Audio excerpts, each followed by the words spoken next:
NextOneLive.com, the Legislative Hour with your hosts, Art Smith and Kevin Hall. Good afternoon and welcome to the Iowa Legislative Hour. I am your host, Kevin Hall. Art Smith is previously detained this week, hopefully permanently detained, but no. Well, define detained. He is tied up this week, but glad to have three guests in the studio with us this week. Of course, our fairly frequent, almost weekly guest, Senator Brad Zaun from Urbandale. Brad, welcome. Well, I'm glad to be here. And new to the show, State Representative Jake Highhill, one of the freshmen in the Iowa House. Jake, good to see you. Thank you very much. And former Senator, now State Rep, Rob Bacon. Thank you. He switched to the good side. It's nice to be in the majority. Yeah, I bet. Well, since you guys are new to the show, I want to give you a chance to kind of introduce yourself to our audience. Tell us a little bit about your district and then a little bit about yourself. Rob, we'll start with you. Okay. Again, Rob Bacon. I represent House District, almost said Senate District, House District 48. Same mistake I made. Well, I tell you what, yes, in. and I found out you don't call the Speaker Mr. President either when you're talking to him publicly. But House District 48 consists of all of Hamilton County, the southeast quadrant of Webster County, Boone County, the eastern part of Boone County, and only town I have in it, other than Napier, is a little town called Madrid on the about 6,000 people, not quite six, about 4,000 people. And then I also have little bits of Story County. So I have Slater, where our residence is at, and then I come up and around and catch Gilbert and areas north to the back up to the Webster County or Hamilton County line. And when you're not in the legislature, tell us about what you do for a living. Yeah, I see that grin. I see that grin on your face. Yeah, everybody wants to know. Ask Bacon what he does. I own 2 funeral homes. I'm a licensed funeral director. I've been licensed since 1981. And we also have a crematory. So I have an excellent staff that allows me to serve the people down here in Iowa. And the people that, the families we serve, understand that I have 2 jobs. And one of them is to represent them down here. Glad to have you here this week. Good to be here. Let's go to Representative Highhill. And now, Jake, are you the youngest legislator we have in the state? Yes, I am the youngest. I just turned 23 2 weeks ago. So okay. I was elected at 22. Happy belated birthday. Thank you very much. Tell us about your district, which I am one of your constituents. My district's Johnston, Grimes, 1 precinct in Urbandale, and also Jefferson Township. It's God's country. It's the best district in the state. Brad's my senator. Brad has the Urbandale part as well. But my district also has Camp Dodge in it. It's a great community to raise your family in. One of the best schools. I grew up there my whole life, so my first job was in the Hy-Vee right there in Emerald Hayes. So, and also when I went to, as you know, I just graduated from college, and I was at college. My major was business with exercise science. So when I'm not here, I work in the gyms all over. When I was in Iowa City, I worked at a gym called Got Strength, and when I'm here, I worked at a gym called Acceleration Iowa. Okay. I'll ask you the same question that I like to ask of all freshman legislators. Is it everything you hoped and dreamed it would be, or has it been the most frustrating experience of your life? I do love it. I'm not going to lie to you. I do love it. But I'll tell you one thing. It's so hard for me to have people that want to expand government, want to grow government, and I'm just completely opposite. It's hard that they're so far left, and I'm pretty to the right. It's hard for me to understand that they're so far left and not moderates. But I do really enjoy what I do. Well, Brad, Senator Zaun's only going to be with us for the first part of the show, so have a few things we want to discuss with you. First of all, tell us why you're going to have to duck out early on. Well, before I do that, I want to just thank the 2 of them for coming here. We're going to try to mix this up, get a little bit different people here. Rob, we miss you in the Senate. He was a great senator. He's doing a great job. He's probably the smartest guy in the Capitol because he actually went into the majority. And then say that again, Brad. I just want to have my wife hear that. It's on tape now. Yeah, okay, wonderful. And then Jake, I can tell you that he is part of the Senate district that I represent, and he's doing an outstanding job. We've had a lot of forums together, and he really, really is tackled the issues and very knowledgeable, so he's doing a great job for the people of Iowa as well. The reason why I'm leaving early is I got invited to be a keynote speaker in a rally in Iowa City. In Iowa City, the city government allows you to petition themselves if it's an issue that you disagree with. So there's a rally tonight, and we're going to come up with 2,500 signatures to get rid of the traffic enforcement cameras in Iowa City.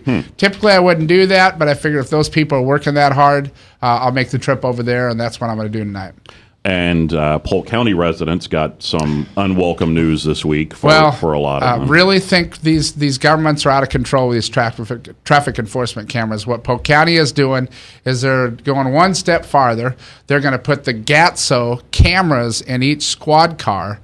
So when the police officers or the patrolmen are out driving around, what they'll be doing is this thing's going to be metered and finding out any car that's speeding. They're just going to automatically get a ticket in the mail, and the police officer doesn't even have to get out of the car, and it's going to be a way for them to collect a lot more money. So if I'm doing 62 in a 60 zone on I-235, am I going to automatically get a ticket? I don't know the details of that. I assume it's going to be like the 10-mile-an-hour rule that the GATSO companies already have done. And I just think it is just one more step. You know, the other news is the city of Windsor Heights just basically snubbed the Department of Transportation, who denied their request to put those traffic enforcement cameras on the interstate.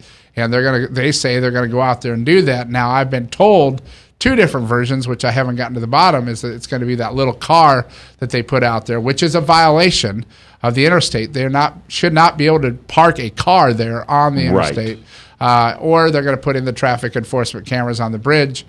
So I think that's really unfortunate. Wow. Representative Highhill, your thoughts on traffic cameras? I strongly dislike traffic cameras. I actually hate traffic cameras. Maybe not as much as Brad does, but I really don't like traffic cameras. I just found out reading the Des Moines Register a few days ago, the sheriff is going to put one on 141, which is in the middle of my district, between Grimes and Johnston. So when you head down the busy road right there, you're going to have two traffic cameras there when you jump on the 80 and when you get off from Johnston and Grimes. I do not want them in my district especially. Wow. Representative Bacon. I want to go back to Brad here a minute on this Windsor Heights. Is there an exit in this area or an entryway, or is it just kind of catching people as they're driving through? The intention was to catch drivers as they proceed to the west through Windsor Heights, which is probably a 10-block area of the freeway. Yeah. Okay. Now to answer your question, that stinks. Simply put. Okay. Yeah. I'm not a real fan of any government surveillance on me. Okay. So especially traffic cameras. I was up in your area last year. I think it was maybe the year before. I was headed over someplace, and this was an intersection, one of these red light cameras. And plenty of time, the fellow in front of me, the light had just gone from green to yellow, slams his brakes on, and I about went through his back trunk. And safety issues, I don't buy it. I just don't buy that these are safety issues. They're all, let's face it, they're for the money. They're generating a lot of money. I've actually met with the DOT about this issue for the studies they've conducted. They said there's actually more accidents because of these rear-ended, a lot more rear-end accidents, small accidents, because of traffic cameras.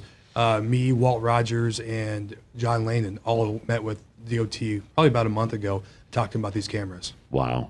So what can be done? I mean, well, what I'm going to do, the House last year did pass an all-out ban and sent over to the Senate. Of course, I attempted to run an amendment to match up and be a companion to what they did exactly, and my amendment was ruled non-germane, which is really unfortunate because I had the votes. This is not a partisan issue, and I had the votes to pass that legislation, and the president ruled that it was non-germane and my amendment was out of order. So I will tell you that there will be other opportunities for me, and we will be, or I will be, with some of the other co-sponsors in the Senate, be running another amendment to get rid of these cameras. Was there a separate bill that was filed in committee and didn't pass out of committee? Yeah, there were several bills that were filed. One, well, I think I had 3 or 4. And there's others that had bills. I had a bill that said that the revenues have to go into an uninsured motorist trust fund. There was another one that said it goes to nonprofits. There's another one that said it goes to the road use tax fund. And then, of course, I had one that said that it was limiting how much the camera companies could make. Like in Windsor Heights, the camera companies make over 60% cut. So when you send that check into Windsor Heights, about 40% or a little bit more than that goes to the city. The 60% goes to an out-of-country based camera company. So, and of course, just a plain all-out ban, which is what I'll run in the Iowa Senate. Okay. Let's talk about some other issues going on at the state capitol. We're here with Senator Brad Zaun from Urbandale, Representative Jake Highhill from Johnston, and Slater. Am I correct? Representative Rob Bacon from Slater. Medicaid expansion that passed in the Iowa Senate earlier this week. Senator Zaun, your thoughts on Medicaid expansion? Obviously, it passed on pure party lines. Absolutely. You know, I'm behind the governor's proposal in the regards to the former Iowa Cares program, which they call it the Healthy Iowans Plan. It's not perfect. I know that there'll be negotiations on that. There's some questions about transportation and availability. I know that the governor is open-minded to do that. The Medicaid expansion just puts another 153,000 Iowans on the Medicaid rolls.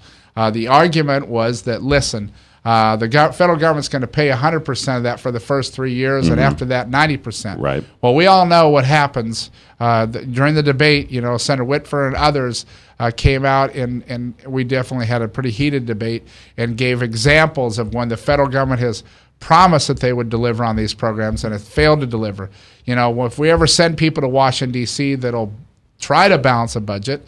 And when that happens, and I can't wait for it to happen, the first place that these federal congressmen and senators will probably cut is the state's assistance. Right now, we take about $6.8 billion in from Iowans. Right. Another $6 billion comes from the federal government. That'll probably be the first area that's cut.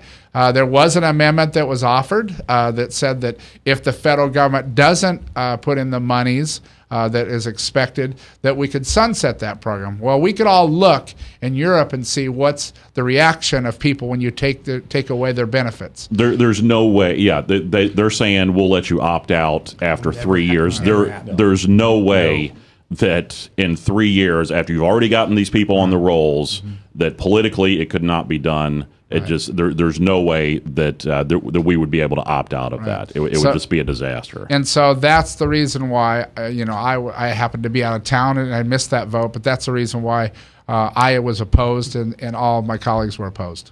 Representative Highhill, your thoughts on Medicaid expansion and as compared to the governor's. And I'm not sure the governor has released his full plan yet on the Healthy Iowa. Not. The governor has not released his full plan yet. His intentions, it will be out in the next few weeks, though, with a lot more detail. And then we will take it in the House and work with it a little bit, twist it the way we like it, and then send it over to the Senate. But I will not vote for expanded Medicaid. National debt's one of the biggest issues we have, and putting more people on a program that's going to fail eventually, it's going to hit rock bottom before it gets better. And the federal government is so out of line right now, I don't know what to do about it. I'd rather have us raise our general fund dollars and actually pay for it instead of going into debt to pay for it. And we can run programs a lot better here in the state of Iowa than the federal government can. So I will be supporting Governor Branstad's plan. Representative Bacon. And I agree. Jake is absolutely right. We can run our state better than the feds can. I serve on the Health and Human Services committees and things. And over the years, originally Medicaid was supposed to be no more than a 50-50. And I think right now we're down to 38-62, whatever, and it just went up that other 2% from the 60-40. Every time they go a point, I think it's something like $170 million. Am I right on that, Brad? It's up there. It's close. It's close to that anyway. So that's just on today's figures. Now let's throw another 153,000 people into this mix, and everything. And then if we have to pull back and start raising again at the end of 5 years, 3 years, 3 years, down to that 10%, we're going to be paying just about as much as we are right now for a program that's already broken. I know doctors who don't want to take Medicaid patients. So why in the world do we want to put 153 more people into a system that's broken, that's going to get absolutely no care? And what I like about the governor's plan, it's the first plan I have heard in 3 years that actually talks about making the recipient of the Medicaid, the one receiving the services, better. Yeah. For crying out loud. That's the purpose of this, isn't it? To make people better? And it's the first time in 3 years in this committee I've heard anything about making people better. I'll tell you what, Brad and I got a few emails from people in Urbandale and Johnston that said, he goes, Jake, we can't even have a program now where I get paid. They're losing money, especially on pharmaceutical drugs. We had 2 pharmacists in my district email me, go, Jake, just please reimburse us more so we don't lose money on our services we provide before you expand the program. Wow. So, what do you guys think is going to happen with this? I think it'll be negotiated. Obviously, they're from the House. I would doubt that it will pass the House. I don't know where you are all out. No, I seriously doubt this is going to pass the House. Senator Bolcom looked at me one time in one of the committee meetings, and he just whispered over in my ear, and he said, "Are you guys going to be passing this, or are we going to take the governors?" And I said, "I think we're taking the governors." And he said, "So we're listening to all of this for absolutely nothing." I said, "No, I think we're learning a few things about all of this, but we're not going to. I don't see this passing the House at all." Democrats were very disappointed with the turnout. They're expecting hundreds of people to come for that vote. They had, 43 people. I was following Jason Noble on Twitter. He goes, kind of disappointed turnout. That's coming from those guys, which is awesome. So that made me kind of happy because a lot of people don't know about it. Once they learn what it's going to cost and everything else, they'll learn more about our plan. And the other thing to remember, too, supposedly we can opt out. But let's just say the other states, it's working for them. Let's just say, for some reason, our logic would be wrong. I doubt that very much. But just in case, we don't have to be in this thing immediately. We've got years we can opt into it if we need to. I don't see that happening at all. But I want people to understand, come January 2nd, 2014, we're not throwing people out in the street or anything. We're going to take care of Iowans, and we're not going to throw them out on the street for anything. Well, the Democrats' argument is this will be so much cheaper. It'll save us so much money. And it's, as Brad alluded to earlier, one, you can't trust the federal government with our tax dollars as it is. And number two, we don't know if the money will be there. And number three, it's still our tax dollars, whether it's through Governor Branstad's plan or through Medicaid expansion. It's still our tax dollars. It's the same thing. You need to understand the government doesn't generate any money except that which they steal out of our paychecks every day. So I shouldn't use the word steal, but they have to use force to pay taxes, otherwise you would never pay them. Yeah. Let's talk about another interesting piece of legislation that did pass in the Iowa Senate this week. Brad, one of your favorite topics, education reform. Right. I was very disappointed in what happened. The debate was on the Democratic side.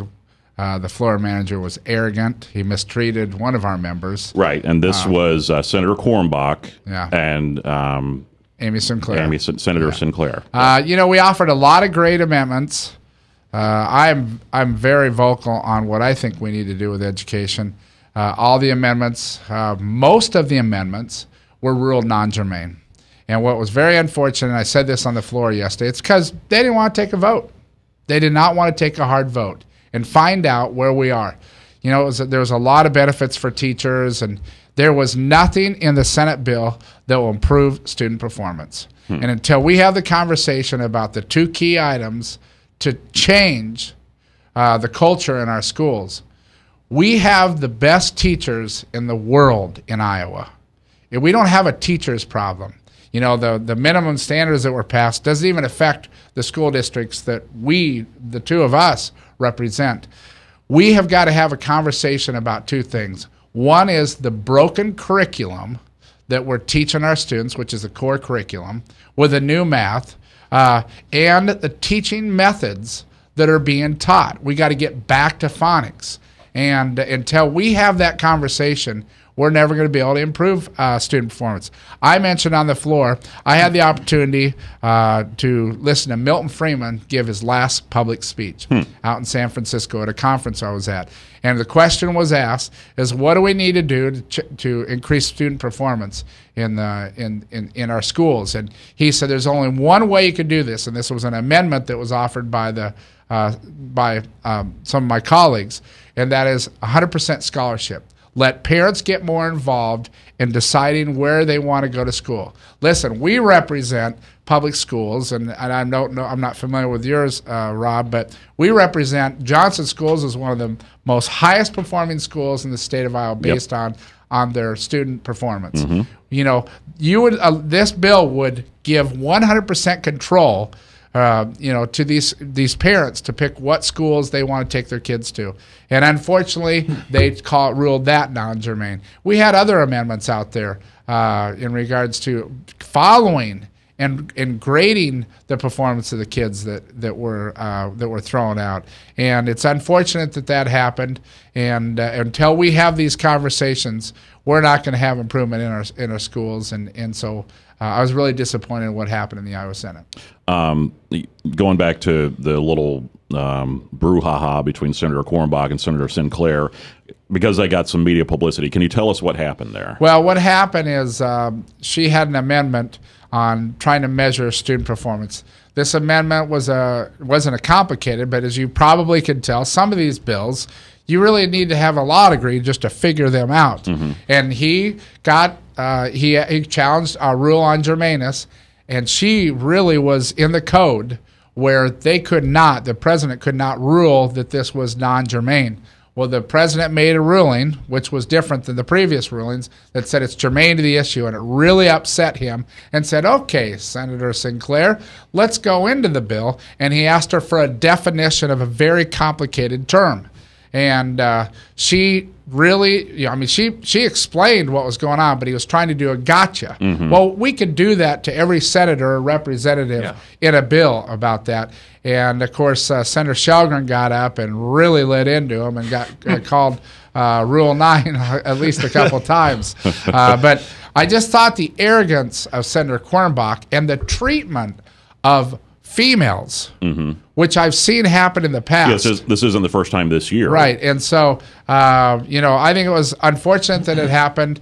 We did get, of course, a vote on it, and, of course, the vote went down on party lines. And, of course, Senator Sinclair, another freshman legislator from the Pella area, from Marion County. She's actually from around the Osceola area, just not that town, but isn't it? No. I'll tell you what. First time I was always in the House, had my first subcommittee on education, came together with Senator Cornbach.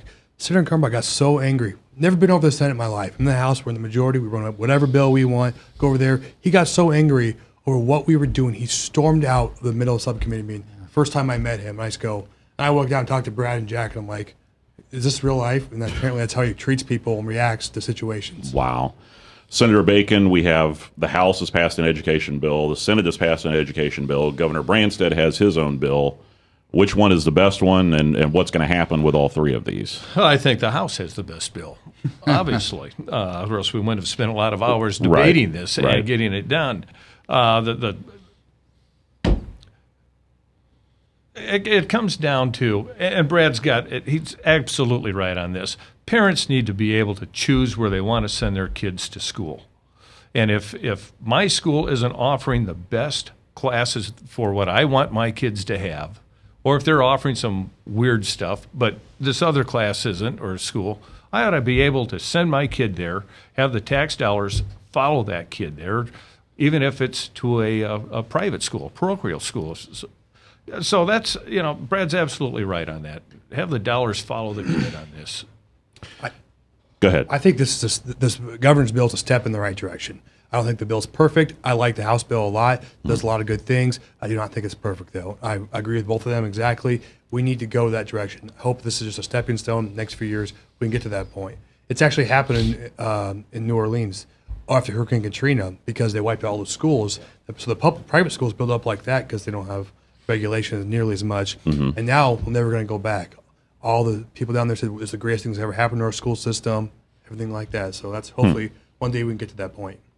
Senator Zaun, anything else going on in the Senate this week or coming up that you want to touch on before you have to head out? We were very busy this week. We did a lot of different bills, a lot of bills that were a waste of the taxpayers' time that'll go nowhere. That's what's frustrating. We have so many bills that we fully know that will not go anywhere in the Iowa Senate or the Iowa House. So, in regards to next week, I have not heard what we're going to be debating, but we're getting down to where we're doing a lot of debate. We have Senator Courtney back, which is great, and so we have a full attendance of our members and certainly the people in the majority party, because if we do anything controversial, he has to have everybody sitting in their seats because he's at 26. Right. So I haven't heard what's going on next week, but I'm anticipating. The big news is the regents. I mean, we don't know what's going on with the regents. There's some other appointments as well that are going to be very important.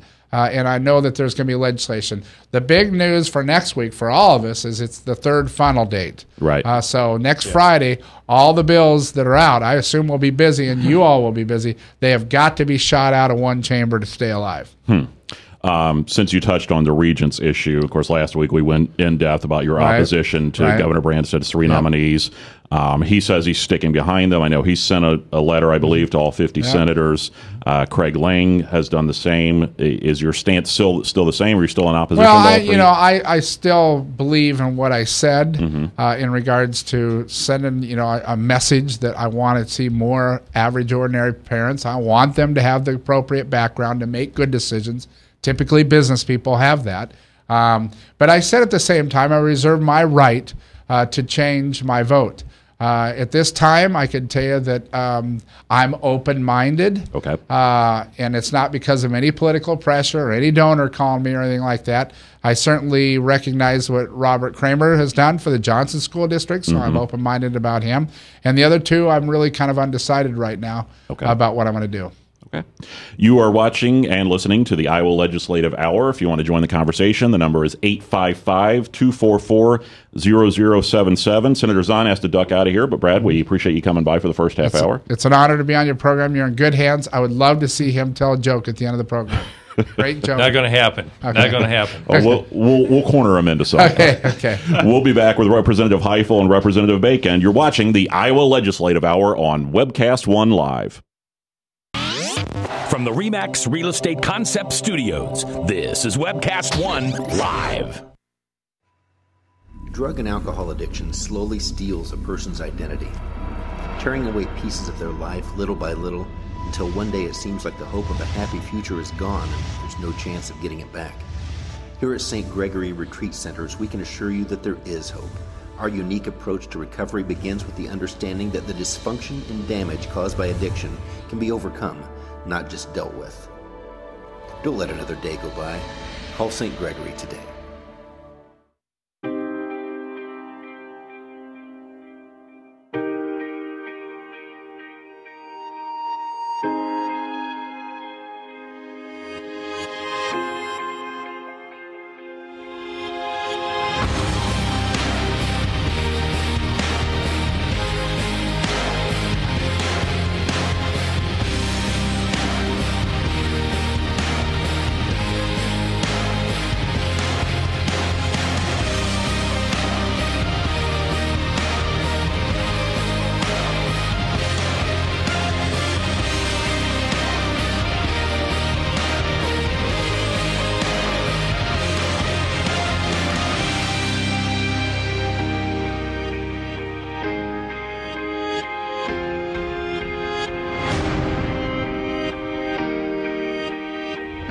The dawn of a new era begins.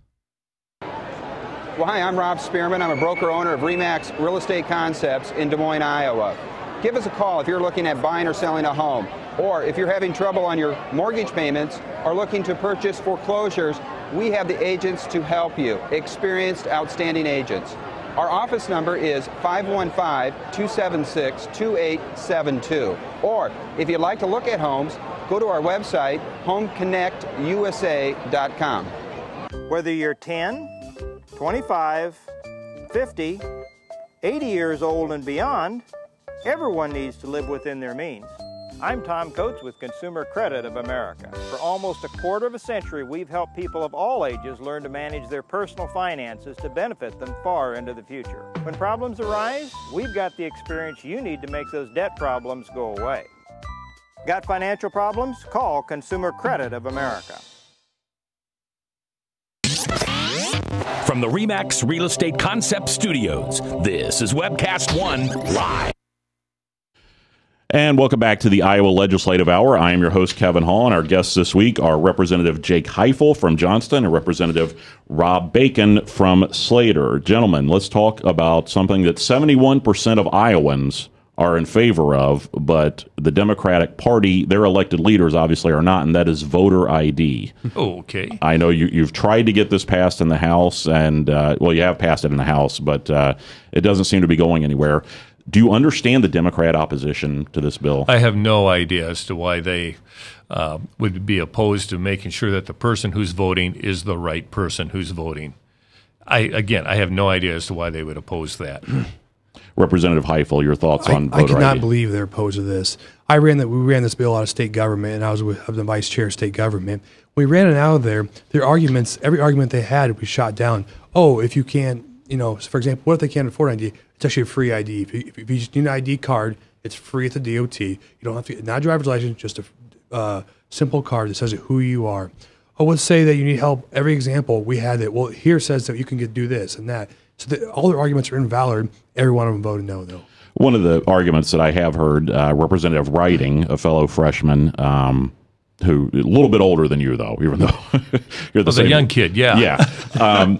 And he talks about people in nursing homes. People in nursing homes, a lot of them, their driver's license expired. They don't have IDs. What could be done about that?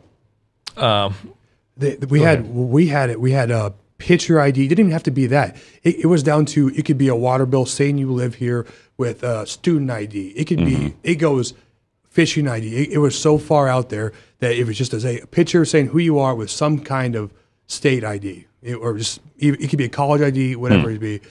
Nursing homes, and first of all, nursing homes do help you outvote. So that's kind of a bad argument that's there. a good point. They come in with their people, nonpartisan. That's the big thing with that. A lot of times, Obama's got the vote machine would come in with their Democrats and help people out to vote. So we're trying to do. We passed the bill.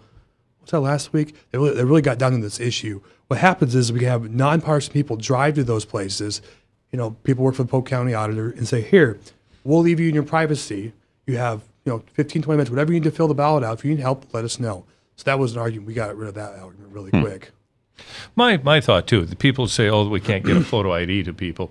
If we can get an absentee ballot in their hand, we can definitely get a photo ID of these people. Right. It might take an extra day or two to do it, but it just makes sense to me. And again, anytime we have any kind of a protection for the voter and for the system, our Democrat friends are there to shoot it down because their what ifs are just not they just don't stop with the list. And you have to sit there and listen to everything. And I'm sure you're going to find one person who maybe won't be able to get a photo ID to vote. But if you can get an absentee ballot to them, you can get this. I forgot to tell you about this. Also in state government or at the probes, we voted on a bill that it blew my mind. It's my freshman year. I'm like, maybe there's moderate Democrats, but we passed a bill that said that we could not spend more than we take in. That's all the bill is. But right now, it's not in our Constitution. So we're like, hey, let's put this in the Constitution so everybody knows Iowa's a fiscally responsible state. And we went through there on appropriations, passed it. I ran the bill with our chair, Chuck Soderberg. My mind was blown that every single one of them argued about it, why we can't pass this bill, why we can't do this, and whatnot. My argument was that even if you believe in big government, you still have to pay for it. Right. Even if you go, you know what, government should pay for everything, you still have to pay for it. It's not free. And so that was one of those things I forgot to tell you about earlier, is that it blew my mind that the straight party lines, every one of them voted no. Well, and that's something Governor Branstad ran on because the previous administration, the Culver administration, was spending more than they were taking in each year. $1.17 for every dollar we brought in. That's right. And Governor Branstad said, we are not going to do that. We're going to go with the 99% rule. And then the Senate Democrats this year, they put out a budget which they claim only spends 94% of what they take in. But they are counting the entire $600 million surplus along with it, which a lot of that is one-time money. It's not going to be there in future years. The actual budget that they submit spends $1.05 for every dollar they come in with. Okay, it's still, what part of we lost big time in 2010 don't they understand? You cannot spend more than you bring in. It is the law. It's not the Constitution, but it is our law. You can spend only 99% of what's brought in. And by submitting a budget like this, they're breaking the law. And we're the bad guys. And don't let them fool you when they tell you what they try to do is they fudge with the numbers. They actually use January's new fiscal numbers. By law, state law, you have to use the most conservative estimate from December. We are using that. Ours spends 98.7%, something like that. They go, you guys only spend 88%. No, you're guessing that we're going to have all this money. We don't have it yet. We're only spending what we have. And they don't believe in using reserve funds. They don't believe for rainy day funds. All their plans, none of that's full. Wow. Yeah. Want to talk about another bill that I think it passed this week, and it's based on something called Katie's Law, based on a girl who was murdered in Colorado a few years ago. This is in relation to DNA collected, and I think the original push was trying to collect DNA from anyone accused of an aggravated misdemeanor or worse. You gentlemen passed if they're convicted of an aggravated misdemeanor. Did you support that bill? Yes. Okay. Yes. Why did you decide that was... Okay, let's just have a data bank. We have, let's just call DNA our modern fingerprints. Okay. Okay, a fellow's arrested. He's gone in. He's fingerprinted. Let's just take some DNA as well. It could either save him later on, or it can convict him. Either way. So our Democratic friends were saying, "Oh, you want a bank so that if somebody breaks." It's almost like you're encouraging someone. I couldn't understand their logic on the thing, but it was just, it's unbelievable. Oh, so you're just grabbing everybody's DNA and then trying to match somebody with a crime type of a deal, is the way it came across. But no, if we have fingerprints on file, DNA should be on file as well. And the only people I found out identical twins do have identical DNA, but their fingerprints are what can separate someone once in a while if there's ever a question. However, we had, not too long ago, two people who had been serving, I think it was 27 years, a life sentence in prison for a murder that they didn't commit. DNA evidence would have gotten them out of there quicker. Right. Okay, and at the time they didn't have it, and I also believe there was some evidence that was withheld. But the idea that we had the DNA evidence today, these fellas never would have been in jail. And this, you don't get this fingerprint for a simple, traffic ticket or whatever. It has to be aggravated assault or misdemeanor. Misdemeanor, excuse me. And so it's a little more serious than you think it is. It's not a simple, jaywalking ticket. You don't get it for stuff like that. Right. I know in 2010 this was part of Governor Branstad's public safety initiative, and he had worked with Sergeant Jim Butlers with the Des Moines Police Department and some other people that helped put that together. And I know the public safety people were hoping that it would be anybody who was arrested or charged with an aggravated misdemeanor or more. But I think this is a step in the right direction because, as you mentioned, not only can it exonerate innocent people, but it can help solve some unsolved cases. And we know there are some very high-profile unsolved cases here in the Des Moines metro area that, and unfortunately up in Evansdale as well, that we're still wondering what happened. And it doesn't take much to get the DNA. Your attacker comes at you and you scrape his face, they get that out from under your fingernail, and boom, there we go. We have the blueprint to the guy who did this to us. That's right. That's right. So. You were watching the Iowa Legislative Hour. Kevin Hall, along with Representative Jake Highhill and Representative Rob Bacon, will be back with more to talk about the Iowa Legislative Hour when we continue. Stay with us. From the RE/MAX Real Estate Concept Studios, this is Webcast One Live. Drug and alcohol addiction slowly steals a person's identity, tearing away pieces of their life little by little, until one day it seems like the hope of a happy future is gone and there's no chance of getting it back. Here at St. Gregory Retreat Centers, we can assure you that there is hope. Our unique approach to recovery begins with the understanding that the dysfunction and damage caused by addiction can be overcome, not just dealt with. Don't let another day go by. Call St. Gregory today.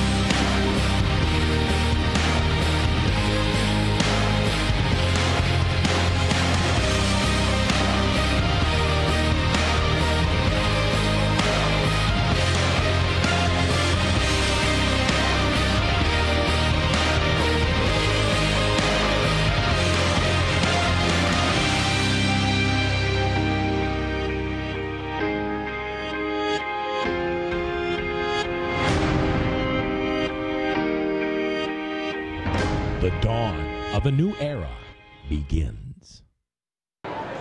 Well, hi, I'm Rob Spearman. I'm a broker owner of RE/MAX Real Estate Concepts in Des Moines, Iowa. Give us a call if you're looking at buying or selling a home, or if you're having trouble on your mortgage payments or looking to purchase foreclosures. We have the agents to help you, experienced, outstanding agents. Our office number is 515-276-2872. Or if you'd like to look at homes, go to our website, homeconnectusa.com. Whether you're 10, 25, 50, 80 years old and beyond, everyone needs to live within their means. I'm Tom Coates with Consumer Credit of America. For almost a quarter of a century, we've helped people of all ages learn to manage their personal finances to benefit them far into the future. When problems arise, we've got the experience you need to make those debt problems go away. Got financial problems? Call Consumer Credit of America. From the RE/MAX Real Estate Concept Studios, this is Webcast One Live. Welcome back to the Iowa Legislative Hour. Kevin Hall, along with Representative Jake Highhill from Johnston, Representative Rob Bacon from Slater. Gentlemen, let's talk about a hot topic around the nation, and that being gun laws right now. President Obama, I think, gave a press conference today, say, let's not forget the children of Newtown. He's still obviously pushing gun regulations. A bill that kind of helps gun owners, I think, and protects a lot of people, passed overwhelmingly in the House just last week, sponsored by Representative Winshittle, and that was to keep the identities of gun owners, who are people who have gun permits, keep that out of the public realm. Right, permit to carries, keep them out. Right. What did you think about that bill? I thought it was a great bill. I really did. There is no need for people to know who does have a gun, and more importantly, who doesn't have a gun. Okay, remember this, an armed society is a polite society. And that was told to me from an old cowboy. Okay, and but there is no need at all to find out when you can go to public records and literally cherry pick what house, who you want to rob, knowing that they can't fight back with legal or with lethal force anyway, if they feel threatened. And we have the right to defend ourselves. Right. We also have the right to privacy on this. So I don't want anyone knowing whether or not I have or do not have a permit to carry. And this spurred kind of from something going on at your old college, at the University of Iowa. Yes. They were telling the local sheriff's department who had gun permits and who didn't. And the sheriffs might have been breaking the law there, because with the new law, you could only deny somebody a permit if they're mentally handicapped or a felon. They were looking at, GPA, all these different things and everything else. That's against law. You have to give it to them. You have to ask your government for permission to buy a gun, which is ridiculous to me. But so I support the bill, obviously. I was going to sign on to the bill. But it passed the House with 94 votes to 4 Democrat votes. I believe they're Hunter, Murphy, and somebody else who voted no on that. But it passed well, 94. And I do think it's a great step in the right direction. I really do believe that this will help people understand that we're trying to do the right thing here. And I want everybody to know that I do have a permit to carry. So I'm okay with people knowing that, so they don't break into my house in the future. Yeah, don't be messing with me either. Just so you know. Well, something that to me is just mind-bogglingly stupid that the Des Moines Register did yesterday. They published an interactive map that show which schools have armed security guards in the state and which don't. You gotta be kidding me. No, I wish I was. Oh man. Okay. Does that make any sense? No, nope, it doesn't. So now let's just go ahead and tell everybody our kids here are totally unprotected. We're at the mercy of a teacher who hopefully can hide her kids in time. And that's all this does. It does not protect the kids. It opens them up for danger. It opens those teachers up for danger. It opens everybody up. And there's no way you can protect yourself. And I'll tell you what, it's a blessing. It's very, very expensive to hire these full-time cops. And I'm blessed in my district to have more than one cop in all my schools. But that's not cheap. That's something you can't. Most schools cannot afford. And I'm blessed. So I was over at the Senate watching the education debate. And Mark Shelgren came out, added an amendment that would allow teachers with permit to protect themselves. And no one can know, not even the principal knows, but they have a right to protect themselves. And he gave a great, passionate speech on the floor, and he was just like, I'd rather have a bad guy dead or give it a chance to fight than have these innocent kids killed for no absolute reason whatsoever. Because you have a gun-free zone, which doesn't really work, obviously. Yeah. So it was ruled non-germane, and I would have voted for it in a heartbeat. But and we've had Senator Shelgren on the show before too. And I think about this bill, and I think about my time in school. And as I mentioned a few weeks ago, I had some crazy teachers when I was a kid. And I'm not sure if I wanted any of them to be armed. In fact, I know I didn't. Representative Bacon, your thought on allowing teachers to carry guns in schools? Okay, to get a permit to carry, it wasn't a shall issue, but may issue. And I got mine when it was a may issue. To be honest with you, I wish we still had some requirements to go out and qualify shooting with that and everything. Make sure the teacher under stress, make out anybody who was under stress of some kind, just not be able to, I don't want to say not to carry, protect themselves, but I do wish we had just some kind of a check on that. Now, I know what you're talking about, crazy teachers. I had one that used to throw erasers at kids all the time, too. But I seriously doubt Mr. Anderson would have pulled a .38 out and shot the kid because he was sleeping in class. Yeah, now, crazy is a word we try to avoid sometimes, but I know what you're saying. Go ahead, Jake. I know you're chomping at the bit here. I'm just saying that when it comes down to, my mom used to say she got beat with the ruler. Just so you know, that is not happening anymore. I just came out of the system. Yeah. It's very different now. If the teacher mouths back, parents get upset. Teachers are a little more calm now. Yeah. So, very much so. Let's talk about a bill that you pushed, and that is hunting with crossbows. Oh, yeah, the William Tell Bull bill. For some time, I've had some people talking to me about the possibility of going deer hunting with a crossbow. Personally, I like to deer hunt. I do the early season muzzleloader. I enjoy the archery season and all as well. Just something about getting out in the woods, and sometimes just because you see a deer, you don't always shoot it. But every now and then I thought it'd be fun to have a crossbow out here.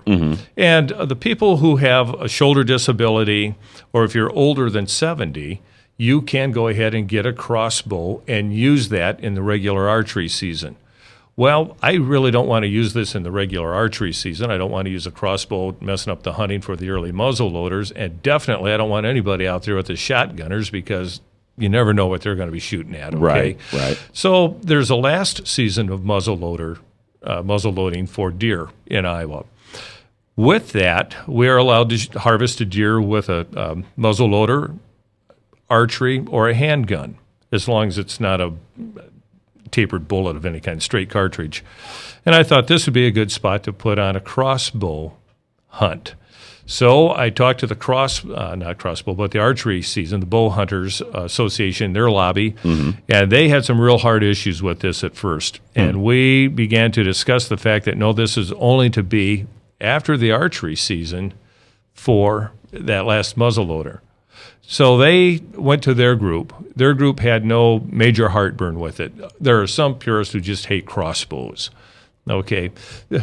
I see Jake raising his hand over here. No. Oh, you don't hate them? No, just go ahead. I'm just listening. Oh, okay. I'm sorry. I saw you do this. No, I was like this. Yeah. Okay. Did you get this idea from watching The Sopranos? No. Because there's one of the HBO channels, and I have all 15 of them or whatever, and they're rerunning all 6 seasons of The Sopranos. And one that was on this week, Bobby Bacala was talking about how he now hunts with a crossbow all the time. Okay, so, well, they're extremely accurate. Totally irrelevant to the conversation. Yeah, that's fine. No. I tell you what, I have no desire for a crossbow. And now you got me off there. Terrible it was great. So, and I was trying to do The Godfather. Yeah, but anyway, the bow hunters really hate them. But as long as it didn't interfere with their season, they were okay with that. So talked with the DNR people in our committees and with the bow hunter lobby, and we worked out an agreement that this would be just for the last season. No additional required license, just another weapon to choose to harvest a deer. I did some quick running the figures in my head as to how much a bow or a crossbow would be in the arrows and the bolts, I guess what they're called, and everything. And it's about $600 to get set up in it. And I know there are going to be at least 1,000 people that will be interested in this to buy that and do that. So you look at the 5% of $600,000. It's $30,000 sales tax that this will generate.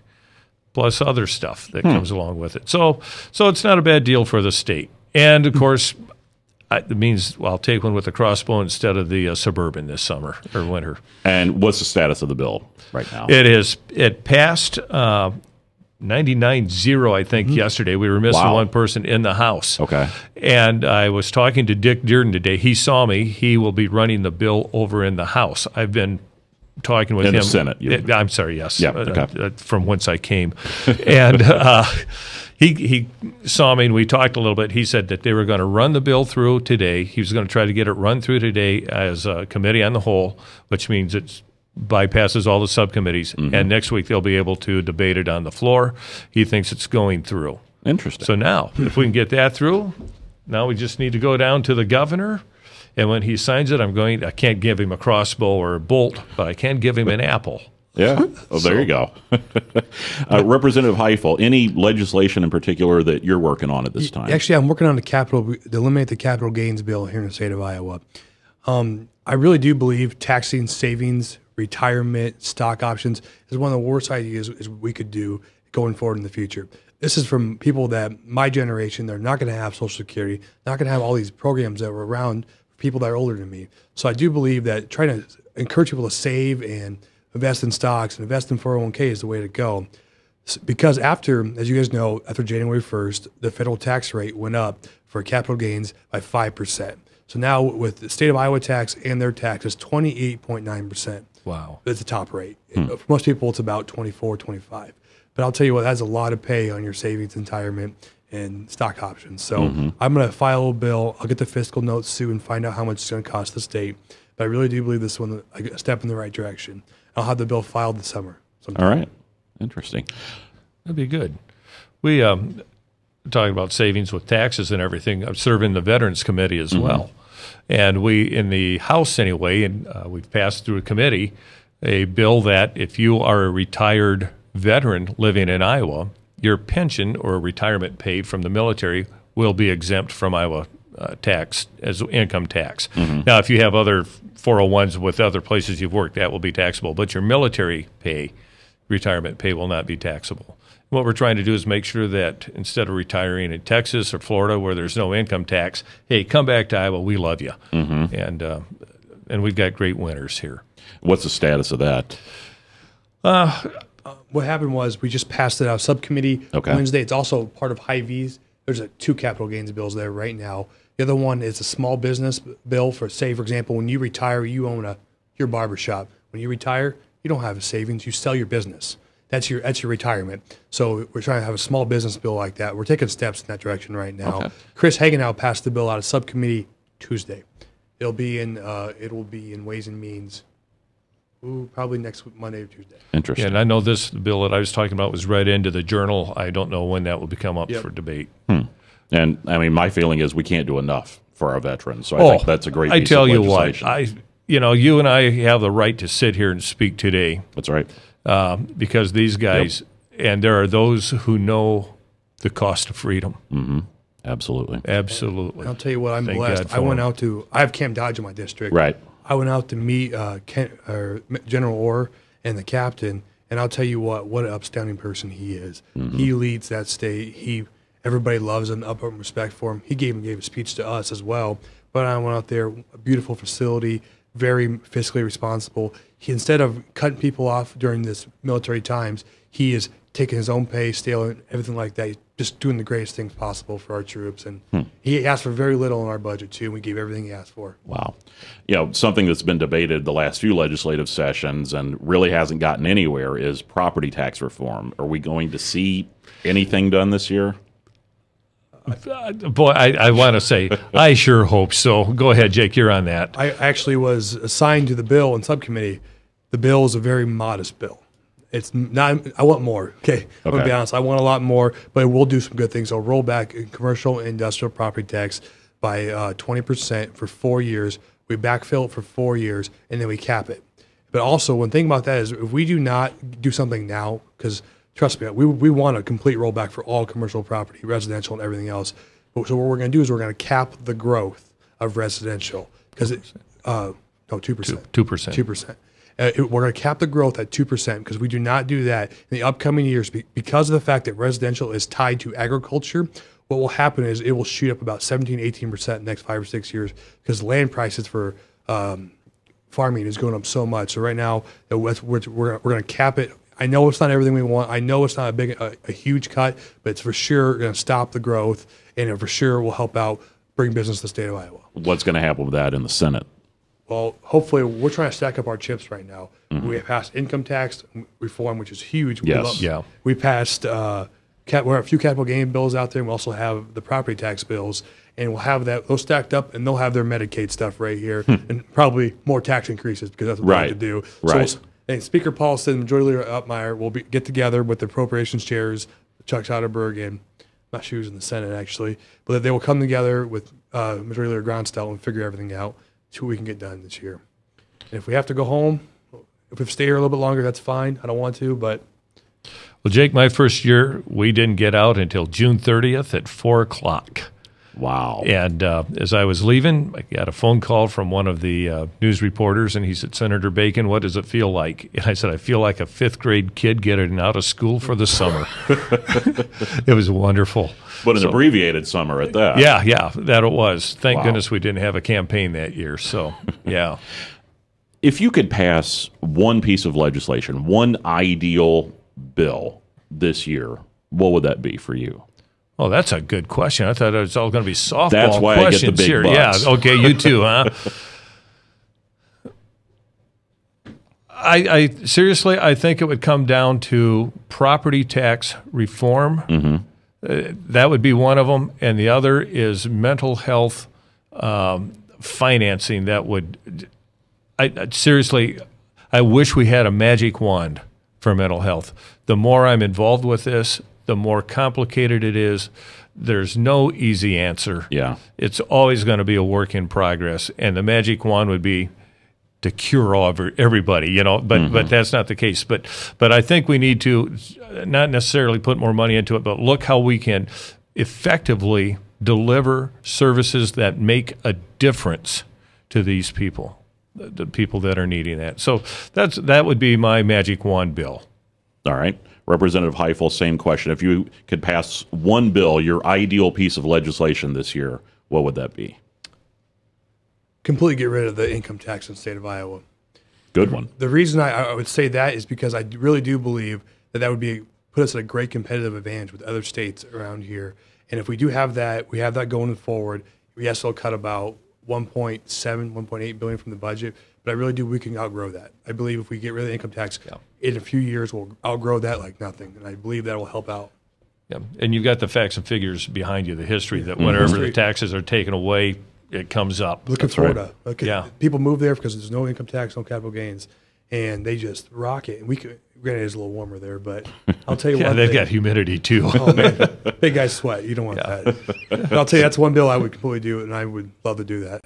Now let's talk about the most important part of the show. Oh, obviously. Okay. And you guys recognize the Pella Tulip Festival in the House yesterday, if I recall correctly. Yes. Could you tell us what happened with that? Well, first of all, they come in and they have their little Dutch letters, and I always ask for a Q or a G, because they always come in S's, but this time they were just in little dash marks. So it was an interesting thing. And, of course, they introduced the court and the queen, and they introduced their parents. And as Jake will tell you, that the queen, very attractive young lady, very articulate Amazing speech. and smart. And go ahead. She had one of the most, for her age, couldn't believe it. Got right up to the speaker's mic and just started going off and remembered everybody's name. I'm like, this is really impressive for a young gal. She gets up there with Speaker Paulson, who's standing right there, and she goes, Speaker Paulson, for you to get your Dutch letter, you have to give me a kiss on the cheek. At this point, I turned to the guy next to me and started singing, "Put your two lips a little closer." Okay, go ahead. And for you guys don't know this, his son, his youngest son, is his page. His name is Keith. He goes, Keith, get up here. Grabs Keith by the shoulder, puts him right here. And at this point in time, we're all clapping, encouraging him on. And Keith is turning red. And I'm like, let's go, Keith. And no, she goes, no, Mr. Speaker, it has to be you. And this girl's probably 17 or 18. I'm just like, very impressive. She cornered Speaker Paulson, and Speaker gave her a kiss on the cheek for Dutch letters, and we all clapped. Wow. It was Standing ovation, I believe. Yeah, we stood up. It was one of the funniest I've seen. Speaker was red. It was good. Classic. Classic. Well, gentlemen, thank you for stopping by today. We really appreciate it. Thank you, Kevin. Thank you. Representative Rob Bacon from Slater and Representative Jake Highhill from Johnston. I appreciate it. And you have been watching the Iowa Legislative Hour on Webcast One Live.